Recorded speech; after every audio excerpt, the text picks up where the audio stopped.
Professor, um argumento que usa muito quando se fala aí das construções das catedrais, que são cheias de ouro, por que a igreja não vendia tudo e dava para os pobres? Porque a igreja tem que cuidar dos pobres, por isso não podia dar. A catedral era construída por todo o povo. As catedrais eram de pedra. Elas tinham riqueza, a riqueza de pedra, a riqueza da habilidade da construção, porque são obras geniais. Recentemente vi um texto de um homem que se apresenta como defensor da Idade Média, como medievalista, e que escreveu o seguinte: os medievais não sabiam fazer cálculos, por isso põem nas catedrais um monte de amparos para a catedral não cair, os arcos botantes, porque não sabiam fazer cálculos. Um absurdo! A catedral é extremamente calculada. Posso dar uma aula depois sobre a fachada de Notre Dame, para ver como tudo aquilo é geométrico. A grande riqueza da catedral era a construção em pedra pela arte que tinha. Quem construía? Todo o povo, todo mundo. O rei São Luís obrigava os irmãos dele, príncipes, tá certo? Mesmo de 10 anos, a ajudarem a carregar pedras em carriolas para levar para as funções de abadias ou de catedrais. Tá claro, não? Todo mundo trabalhava. O povo todo, terminando o serviço, ia espontaneamente fazer a nossa catedral. Tá claro, não? Aceitava-se esmola de todo mundo, inclusive das mulheres de uma vida, porque elas também podiam dar algo para a glória de Deus. Está claro? Havia nas catedrais objetos de ouro para Deus. Está certo? Houve uma discussão famosa entre São Bernardo e o Abade Suger a respeito das riquezas das igrejas. São Bernardo, que era monge, era contra muita riqueza nas catedrais ou nas abadias. Queria que fosse tudo desnudo. E o Abade Suger acabou convencendo ele que não devia ser assim nas catedrais para o povo. Por quê? O povo vai na catedral e lá a catedral tinha às vezes 10.000 estátuas, com toda a história da Sagrada Escritura. Podia-se conhecer toda a Sagrada Escritura pelas estátuas, toda a vida de Cristo. Está claro? Aprendia-se toda a história da catedral. Havia também objetos de muito valor. São Bernardo dizia que não era conveniente. O Abade Suger deu um argumento fantástico, que era o seguinte: na Antiguidade, no Antigo Testamento, Deus mandou que Moisés fizesse objetos de ouro, cálices de ouro, para receber o sangue dos bodes que era oferecido a Deus. Se o sangue dos bodes oferecido a Deus merecia ter cálice de ouro, com que material devia se fazer o cálice que recebeu o sangue de Cristo? Então havia objetos de grande valor, de ourivesaria, ostensórios de ouro e prata, fantásticos. Quando havia um desastre qualquer, por exemplo, uma geada que destruía as plantações e havia fome, porque quando havia uma carestia qualquer, uma geada, um terremoto, uma peste, como não havia comunicações fáceis, aquela região passava fome. A igreja então pegava toda a riqueza que tinha, dava tudo para os pobres. Está claro ou não? Aquilo era tudo vendido e com o dinheiro mandava seguir comida e tudo que era necessário para os pobres serem sustentados. Por que a igreja fazia isso? Porque era fácil dar aquilo tudo. Porque depois que tinha dado, quando o povo recuperava, voltava tudo. O povo mesmo voltava a dar tudo. Porque tinha-se honra na riqueza que tinha na igreja. Porque a riqueza da igreja é a riqueza do pobre. Os reis têm palácios ricos. O palácio do pobre era a igreja. É o único lugar que o pobre vê o ouro é para Deus. Hoje em dia, se tirassem a riqueza das igrejas, vai dar para quem? Quem vai comprar são milionários que vão fazer colares de pedras preciosas, de ouro, né? Para mulheres de má vida, com que eles se amaziam. Não vai ser dado para os pobres aquele ouro. Esse ouro vai exatamente para a corrupção, para o vício, para a gozação de vida. A igreja acabou com a escravidão. A igreja dava assistência ao pobre. Não havia asilos, hein? Os asilos são modernos. O velho atrapalha as férias. Põe o velho no asilo. Na Idade Média, não. Claro. Tinha-se o velho, porque o velho significava sabedoria. E ele eterno, sempre nada. Ou então o ditado italiano que minha avó contava: vale più um vecchio num canto que um giovane num campo. Vale mais um velho num canto do que um jovem no campo. Porque o jovem produz, mas o velho com a sabedoria sabe controlar a produção e sabe orientar a família para que ela não perca a riqueza. Claro? Então a Idade Média fez essa maravilha que foi o fim de toda essa escravidão. Ela fez mais, ela acabou com as castas. Na Antiguidade havia castas. Quem nascia num grupo social nunca podia subir. Então no Egito, nasceu camponês, vai ficar sempre camponês. nasceu filho de guerreiro, vai ser guerreiro. Nasceu filho de sacerdote, vai ser sacerdote. Na Índia era assim. Em Roma era assim. Quem nasceu de família patrícia tinha todos os direitos. Quem nasceu de família plebeia não tinha direito nenhum. Quem nasceu de escravo era escravo. Não podia subir nem descer. Onde nasceu tinha que ficar. E era obrigado a casar com pessoa da mesma casta. A igreja foi contra isso. Por quê? Não tem cabimento. Porque se fazemos um regime de casta, vira tudo a Índia, né? Você veja bem, se ninguém pode subir nem descer, quem está embaixo vai se esforçar? Não adianta. Para que esforçar? Ele vai estar sempre naquele nível baixo, vai ser sempre pária, tá certo? Sempre plebeu, sempre escravo. Ele não se esforça. Quem está no alto, mesmo que ele seja o pior indivíduo, ele nunca pode ser rebaixado. Então, para que esforçar-se? Daí, a sociedade de casta separada, cristalizada. A igreja não. A igreja permitiu que houvesse movimentação na sociedade. Assim, qualquer camponês podia se tornar padre. Pode ou não pode? Mas tornando-se padre, podia se tornar bispo, não podia? Podia virar cardeal e podia ser eleito. A família do Ratzinger era uma família de pessoas do povinho. Mas na Idade Média é assim. São Gregório VII, se não me engano, os pais dele eram criadores de porcos. Grandes papas foram filhos de servos da gleba. Tá claro não? Ficaram monges, ficaram padres, ficaram bispos cardeais pelo saber e pronto, ficaram papas. Então era fácil passar da classe mais baixa, que era dos camponeses, para a mais elevada, que era o clero. Tudo bem? Mas ninguém podia se ficar nobre. Como não? Qualquer um podia ficar nobre. O nobre era um antigo camponês.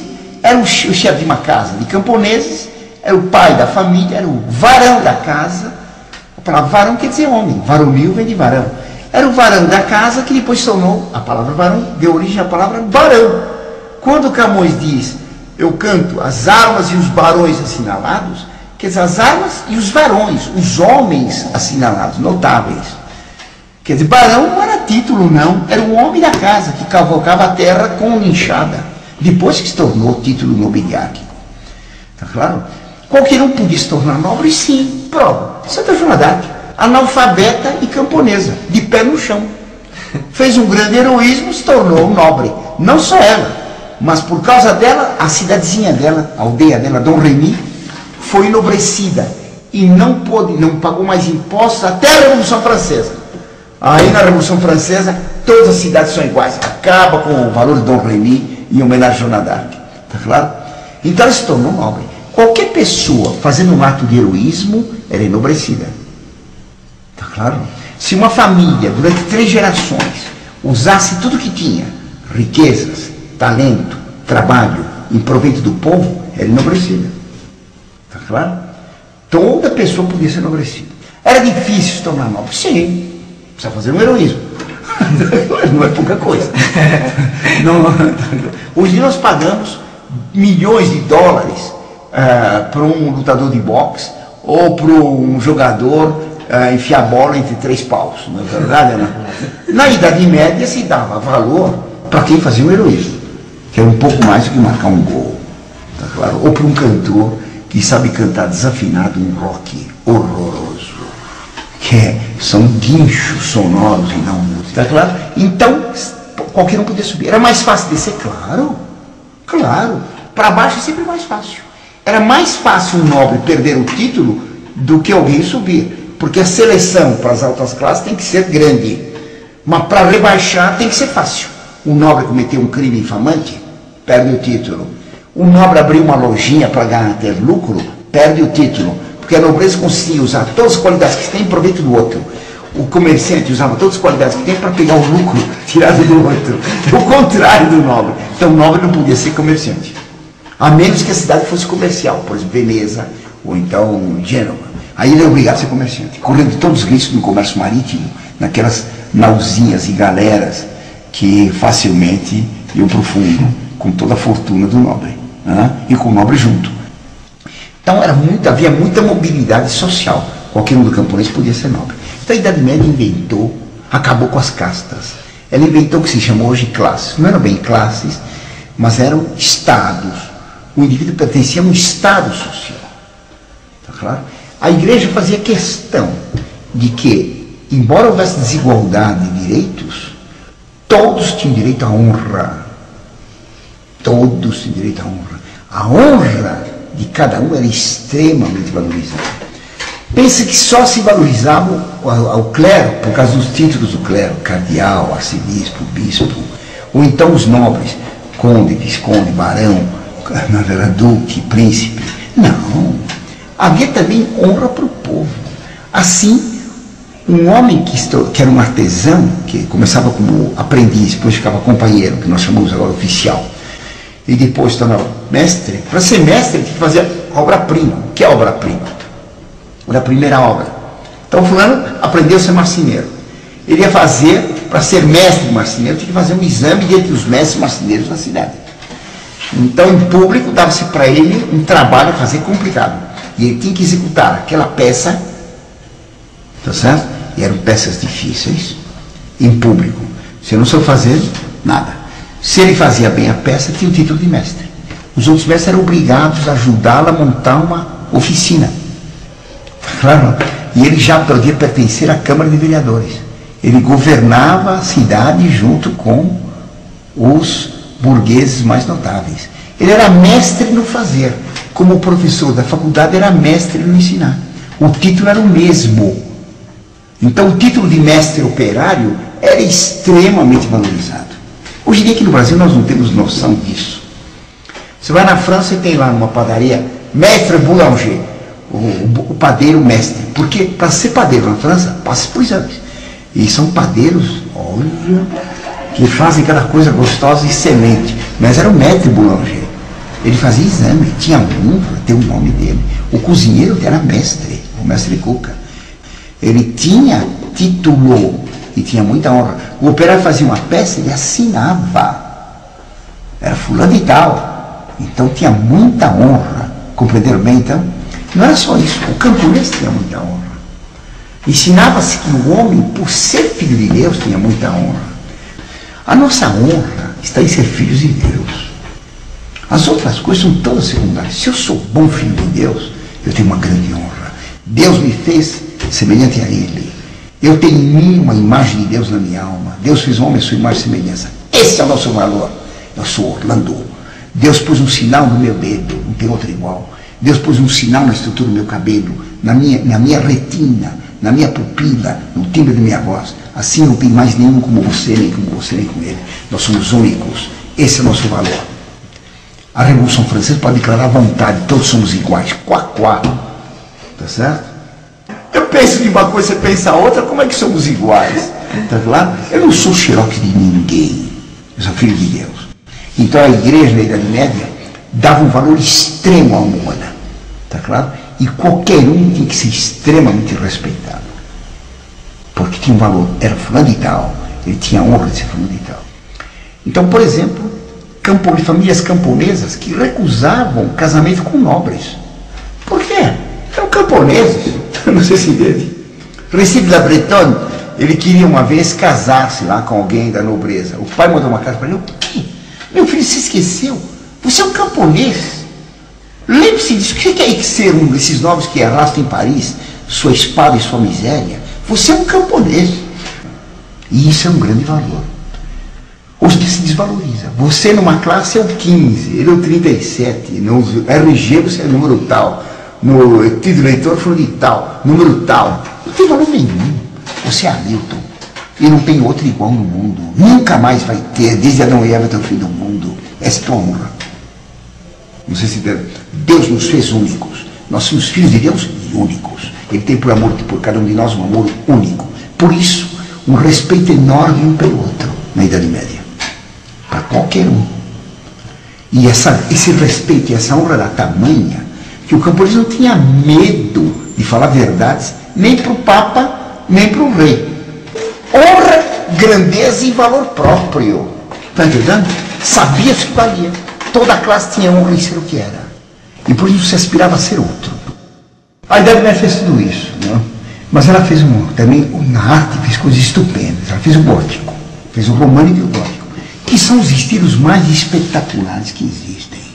Quando esses professorzinhos de história de cursinho, que falam mal da Idade Média, esses professorzinhos de história, coitadinhos, que repetem que tem nesses manuais de história que tem aqui no Brasil, gibizinhos escolares. Quando falam mal da Idade Média, eles ficam todos pavoneando, porque eles são do mundo moderno, que inventou o chiclete, a Coca-Cola, o rock, né? Então é um grande progresso. Na verdade, a arte de valor, esses professores que criticam a Idade Média, quando vão à Europa, o que eles vão ver? Vão ver a Idade Média. Eles vão ver as catedrais, vão ver as abadias românicas, as catedrais góticas e as abadias românicas, vão ver os castelos góticos. Eles vão ver as aldeias dos camponeses, que são uma maravilha. Aí estive agora na Europa, estive numa aldeiazinha, Erisheim, tá certo? Que é uma coisa fabulosa. Um dos lugares mais lindos do mundo, com casas camponesas, mas de uma beleza, que vale mais que todos os prédios modernos e todos os apartamentos de luxo do mundo. Todo mundo vai lá para ver Erisheim, que é lindíssima. Ninguém vai ver da Europa para ver o Ibirapuera feito pelo Niemeyer, esse horror que tem aí. Ou então o Anhembi, aquele forno, em vez de ser para pão. Os especialistas em escultura dizem que não existe escultura mais bela do que a gótica. Tá claro? Pegue-se com a escultura grega, que é de uma perfeição técnica fabulosa. Tá certo? São estátuas perfeitíssimas. Veja as caras daquelas estátuas. Tudo cara despersonalizada, a tal Vênus de Milo, né? Pega, por exemplo, uma virgem medieval, por exemplo, aquela que eu tenho lá, ou então os Anjos do Sorriso de Reims. Pela primeira vez se fez um rosto humano refletindo uma satisfação de alma, um sorriso. Na antiguidade, as caras eram sempre paradas, né? A boca fechada, os olhos parados, não tinha nenhuma expressão. A Idade Média fez o anjo sorrindo, não gargalhando, não chorando, mas sorrindo. A Grécia fez uma escultura famosa, mostrando emoção, é o Laocoonte, mas é a dor, o desespero. A Idade Média fez o anjo sorrindo. A Catedral Gótica é inigualável. A Idade Média fez o vitral. O vitral é das coisas mais magníficas que já houve no mundo. O homem foi feito, o olho humano foi feito para a luz, mas não consegue olhar o sol, fonte da luz. A inteligência humana é feita para compreender a verdade, mas não pode compreender a verdade divina, que ofusca a inteligência como a luz do sol segue e ofusca os nossos olhos. O olho feito para a luz não pode ver o sol. Por isso ele é o vitral, que coa a luz do sol e nós podemos olhar para ele sem que ofenda os nossos olhos. Então o sol passa pelo vitral e fica tudo colorido, a gente entra no arco-íris. A Sainte-Chapelle é uma capela feita por São Luís para receber 12 espíritos da coroa de espíritos de Cristo. Todas, não tem paredes, as paredes são todas de vitral, com coloridos lindíssimos, vermelhos e azuis inigualáveis, inigualáveis. Vão milhões de pessoas vão ver aquilo por ano, porque é a maravilha da Idade Média. Ninguém vai ver os horrores, por exemplo, dos vitrais feitos hoje pela arte moderna, que são ridículos. O vitral, não só ele permitia passar o sol e o homem podia fixar a luz, mas o vitral, ele reflete uma coisa muito bonita. A luz de Deus é Cristo, e veio até nós passando pela Virgem Maria e não rompeu a virgindade dela, ela continua virgem. Era virgem antes do parto, no parto, depois do parto. Assim, a luz de Deus passou pela Virgem e viveu entre nós, cheia de graça e verdade. Assim, a luz do sol passa o vitral e não rompe o vitral, como Cristo, passando pela Virgem, não fez ela perder a virgindade. Claro, o vitral, Virgem Maria.